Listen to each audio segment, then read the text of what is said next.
7 ಪಿಡಿಒಗಳ ಹುದ್ದೆಗೆ ನೇಮಕಾತಿ ಮಾಡಲಿಕ್ಕೆ 17 ನವೆಂಬರ್ ಸಿಂಧನೂರಿನ ಗೌರ್ಮೆಂಟ್ ಡಿಗ್ರಿ ಕಾಲೇಜಲ್ಲಿ ಆ ಪರೀಕ್ಷಾ ಕೇಂದ್ರದಲ್ಲಿ ಎಕ್ಸಾಮ್ ನಡೆಯುತ್ತೆ. ಆದರೆ ಈ ಪರೀಕ್ಷಾ ಕೇಂದ್ರದಲ್ಲಿ ಆ ಕ್ವಶನ್ ಪೇಪರ್ ಯಾವ ಸಮಯದ ಪ್ರಕಾರ ಕೊಟ್ಟು ಅವರ ಪರೀಕ್ಷಾ ಸರಳ ರೀತಿಯಿಂದ ನಡೆಸಬೇಕು. ಆ ಕ್ವಶನ್ ಲೀಕ್ ಆಗಿದೆ. ಒಡೆದಂಥ ಬಂಡಲ್ ತೊಗೊಂಡು ಅಲ್ಲಿ 10-25ಕ್ಕೆ ಬರ್ತಾರೆ.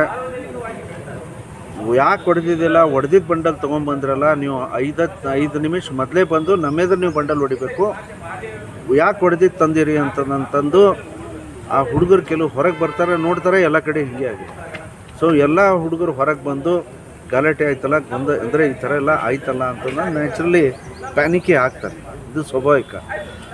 ಆದರೆ ಮೊನ್ನೆ ನಾನು ಈ ಪ್ರಶ್ನೆಯನ್ನು ಮಾನ್ಯ ಮುಖ್ಯಮಂತ್ರಿಗಳಿಗೆ ಕೇಳಿದಾಗ 100% ತಪ್ಪು ಉತ್ತರಗಳನ್ನು ಕೊಟ್ಟು 9:26ಕ್ಕೆ ನಾವು ಪರೀಕ್ಷಾ ಕೇಂದ್ರಗಳಲ್ಲಿ ಇವೆಲ್ಲ ಕೆಲಸ ಮಾಡಿದ್ವಿ ಅಂತ ಹೇಳ್ತಾರೆ. ಮಾನ್ಯ ಮುಖ್ಯಮಂತ್ರಿಗಳೇ, ತಾವು ಫುಟೇಜನ್ನು ನೋಡಿರಿ. ಕೆಲವು ಫುಟೇಜ್ಗಳಲ್ಲಿ ಆ ಪರೀಕ್ಷಾ ಕೇಂದ್ರ ಕೈದಲ್ಲಿ ಅಧಿಕಾರಿಗಳು ಬಂಡಲ್ ಹಿಡ್ಕೊಂಡು ಹೊರಟಾರೆ. ಬಂಡಲ್ ಹಿಡ್ಕೊಂಡು ಹೊರಟಿದ್ದು ನೋಡಿದರೆ ಕ್ವಶನ್ ಪೇಪರ್ ಆಗಿ ಹೋಗ್ತಾ ಇದೆ. ಅದರ ಅರ್ಥ ನೀವು ಸಮಯದ ಪ್ರಕಾರ ಕೊಟ್ಟಿಲ್ಲ.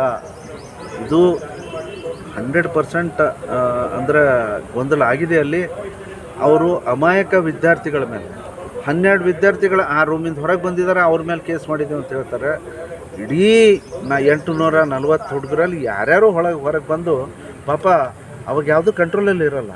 ನಾನು ಎಷ್ಟೋ ಕಷ್ಟಪಟ್ಟು ನಾನು ಪರೀಕ್ಷೆ ಬರಿಬೇಕಂತ ಬರ್ತೀನಿ. ನಾನು ಉದ್ಯೋಗದ ಅವಕಾಶ, ಇದು ನನ್ನ ಭವಿಷ್ಯದ ಅವಕಾಶ ಅಂಥದ್ದು. ಅವ್ನು ನೋವಿನಿಂದ ಅವ್ನು ಹೇಳ್ಕೊತಿರ್ತಾನೆ. ಆ ಅಮಾಯಕರ ಮೇಲೆ ಕೇಸ್ ಹಾಕ್ತಾರೆ. ಅಮಾಯಕರ ಮೇಲೆ ಕೇಸ್ ಹಾಕಿ ಅಧಿಕಾರಿಗಳ ಮೇಲೆ ಹಾಗೆ ಸುಮ್ಮನೆ ಬಿಡ್ತಾರೆ.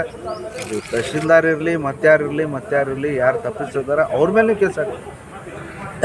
ಇವ್ರು ಪರೀಕ್ಷೆ ಬಂದವ್ರ ಮೇಲೆ ಏನು ಕೇಸ್ ಹಾಕಿದ್ರಿ ಮಾನ್ಯ ಮುಖ್ಯಮಂತ್ರಿಗಳೇ, ತಕ್ಷಣ ಅದು ವಾಪಸ್ ತೊಗೊಳ್ರಿ. You have sufficient proof. ಸಾಕಷ್ಟು ನೀವು ನಿಮ್ಮ ಕಡೆ ಪ್ರೂಫ್ ಇದೆ, ಅದು ಎಲ್ಲ ಕಡೆ ಹರಿದಾಡ್ತಿದೆ ಅದು ಪ್ರೂಫ್ಗಳು. ಅದನ್ನು ತೊಗೊಂಡು ನೀವು ಮೊದಲ ಅಧಿಕಾರಿಗಳಿಗೆ ವಜಾ ಮಾಡಿರಿ, ಅವ್ರ ಮೇಲೆ ಆ್ಯಕ್ಷನ್ ತೊಗೊಳ್ರಿ, ಎಕ್ಸಾಮ್ ರೀಕಂಡಕ್ಟ್ ಮಾಡಿರಿ. ಹಾಕಿದಂಥ ವಿದ್ಯಾರ್ಥಿಗಳ ಮೇಲೆ FIR ಮಾಡಿದ್ರಿ, ಅದನ್ನು ವಾಪಸ್ ಸರ್. ಒಂದು ವೇಳೆ ಮಾಡಿಲ್ಲ ಅಂದರೆ ತಮ್ಮ ಕಡೆಯಿಂದ ಏನಾದರೂ ಪವಿತ್ರಬಹುದು ಅಂತ ಸರ್ ನಾವು ಹೋರಾಟ ಮಾಡ್ತೀವಿ. ನಾಳೆ ಸದನದಲ್ಲಿ ನಾನು ಗಲಾಟೆ ಮಾಡ್ತೀನಿ. ಗಲಾಟೆ ಮಾಡೇ ಮಾಡಿ. Okay sir, thank you.